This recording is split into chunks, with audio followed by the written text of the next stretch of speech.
In my last little talk in this series, I talked a bit about our tendency to try to hold on to certain thoughts and feelings and push others away.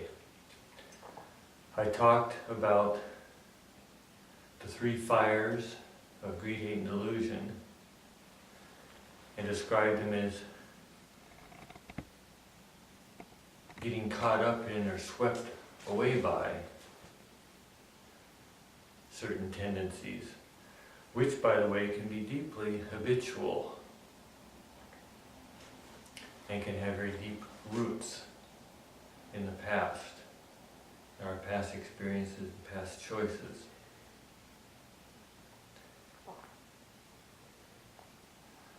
Let's look in a little more detail, a little more closely at this tendency to clutch after certain thoughts and feelings and to try to block or push away others.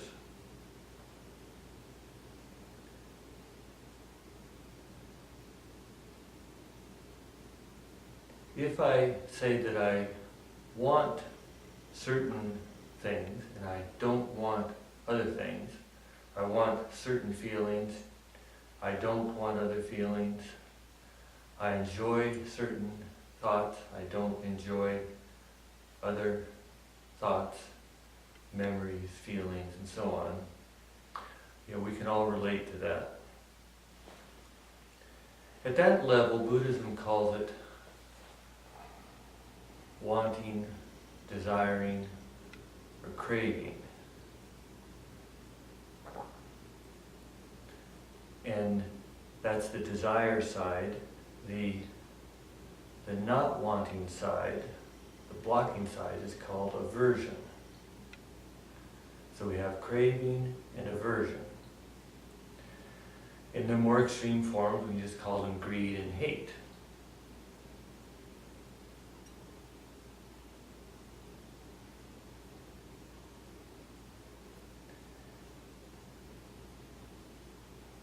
When the greed side is very powerful,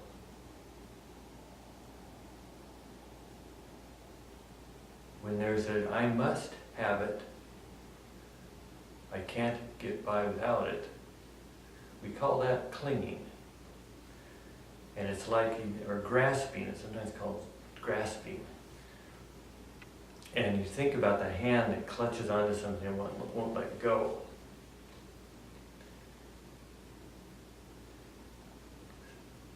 The aversion side of that, corresponding kind of power of aversion,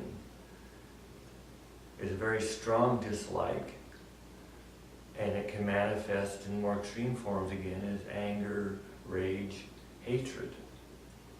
I so much don't want something to happen that in a state of rage or anger or hatred, I'm willing to destroy it in order to prevent it from happening.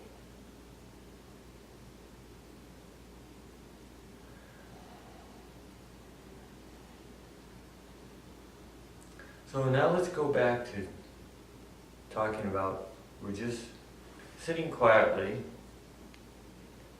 I've got my balance, taking a few deep breaths. My back is upright,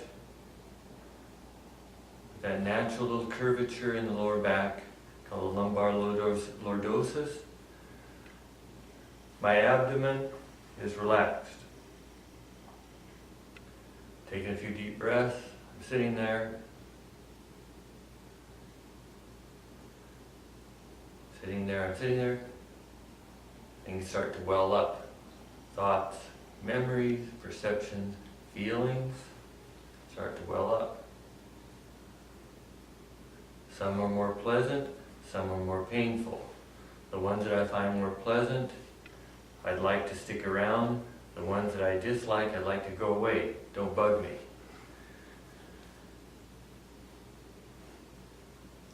But however much I were to try, I can't make the ones that I want to stay stay there forever. And however much I try, I can't forever block the ones that I don't want to be there.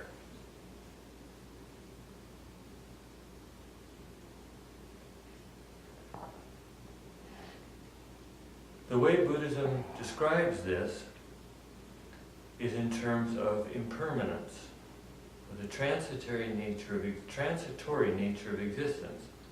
Buddhism teaches that all of our thoughts, our feelings, all of our experiences are transitory.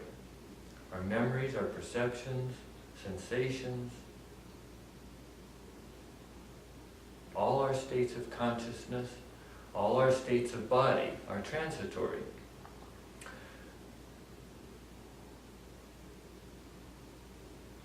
If it is true that try as hard as you can, you actually cannot hold on to anything forever,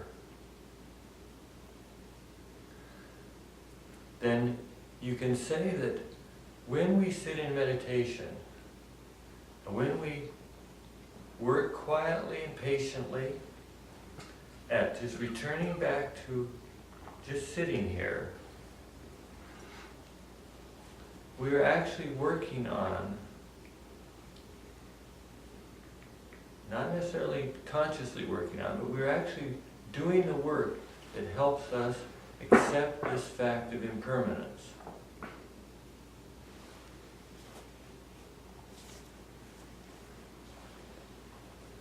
Just as I cannot hold on to any thought, feeling, perception, any experience forever, so I can't block the things that are going to come up forever.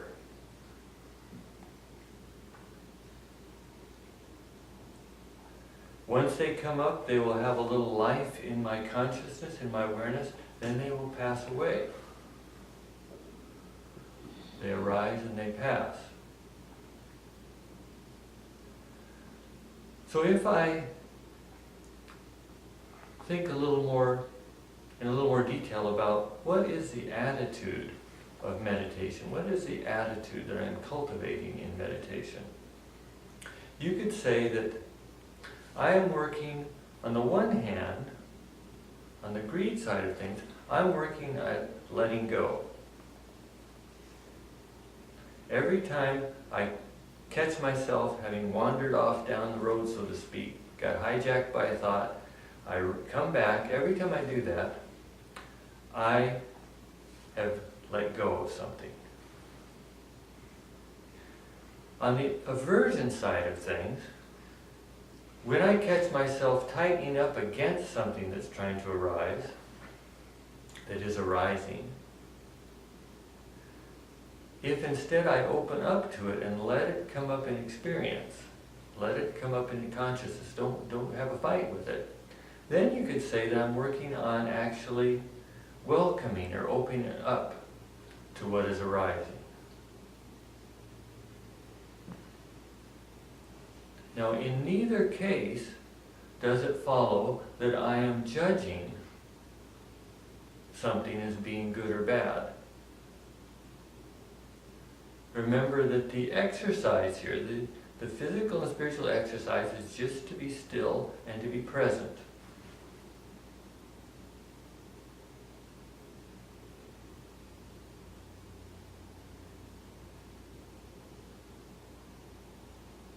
And it is a spiritual practice. I am working on attachment and aversion. I'm working on greed and hate.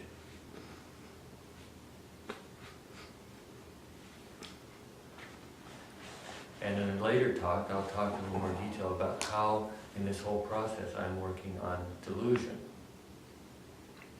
The third of the three fires, or the three poisons.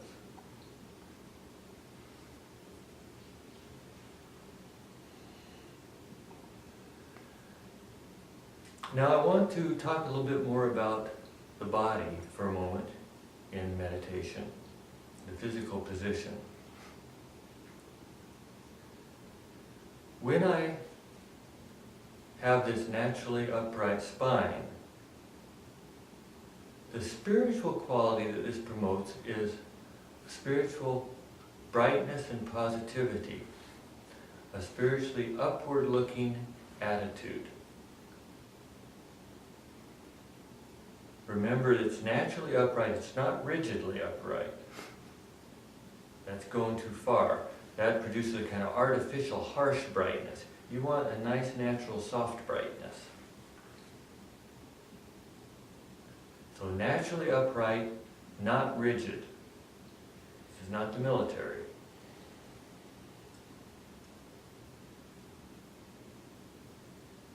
At the same time, my abdomen is relaxed.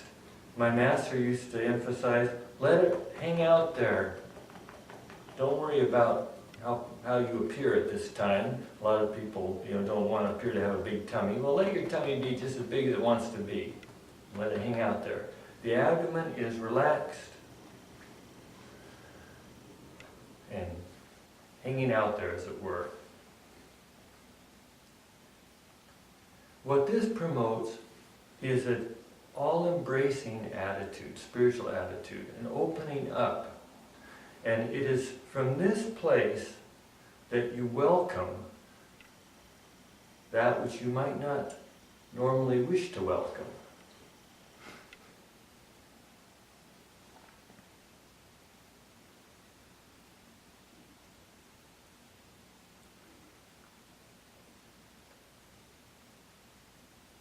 Now, when you're sitting in meditation, when you find that you've really got hijacked in a major way, you wake up and, where have I been?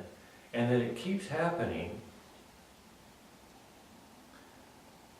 There's a simple way that you can help yourself be more centered. But I have to emphasize before I describe this, don't try to push it too far. Sometimes we're just more scattered, we're just more caught up in things, and we just have to be patient with it. It will eventually subside. So again, this little technique I'm going to describe cannot be used as some kind of magic wand that you wave and everything goes quiet. But it can help. It can help within certain limits. So at times, if you're experiencing a good deal of agitation, distress, scatteredness, things just won't settle down, take another deep breath or two, and then just let your awareness, let your attention just focus in a very gentle, light way on breathing. The way it tends to manifest naturally for me is you just let my attention just drifts down to my diaphragm, or the area of my diaphragm, the upper part of the hara here, excuse me, and it just follow its rising and falling, the rising and falling of my abdomen. Sometimes it'll do that for a little while, and then it'll actually go to my heartbeat, and I'll be very conscious of my heartbeat. And in other words, just the natural rhythm of the body, the natural rhythm of breathing, the natural rhythm of the heart can be a steadying or centering aid. I realize that in some introductions to meditation, the breathing is emphasized much more, and you'll be told to, for example, count the breaths. Say 1 to 5 or 1 to 10 and then start over again. We don't recommend that. We don't recommend any technique or device for centering to be used as a kind of constant method. Eventually that is going to fall away anyway.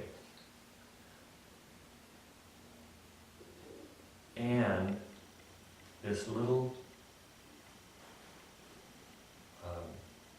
as it were, adjunct to meditation, this little aid of letting the attention come back to the breathing can be helpful, at least for some people, and some of the time. Don't push it. Very important. Don't push it. Don't try to always have your attention in. It's not the point. When especially scattered, especially anxious, especially afraid, it helps come back to center.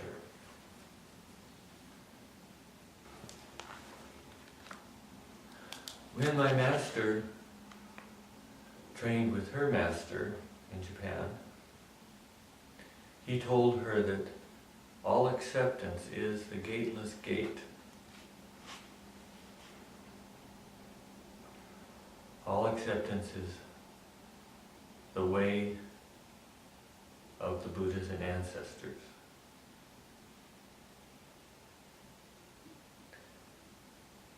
This meditation, where we sit quietly and on the one hand, we're letting go and continue returning back to just sitting here. On the other hand, we're actually opening up to and welcoming that which is arising in our consciousness. Allowing it to be there and then allowing it to go. This is the practice of all acceptance. I'm not judging some things as bad and others as good. I'm not fighting something in myself. I'm not trying to hold on to something in myself or in my experience. I'm accepting things as they come and accepting them as they go, letting them be just what they are, not adding to them, not taking away from them, not trying to build on them, not trying to destroy them. I'm not trying to create something in myself. I'm not trying to destroy something within myself or kill something within myself. I'm not being swept away by greed, hate, and delusion. I'm not trying to destroy greed, hate, and delusion. This can be said to be the quieter or more passive side of the practice of all acceptance.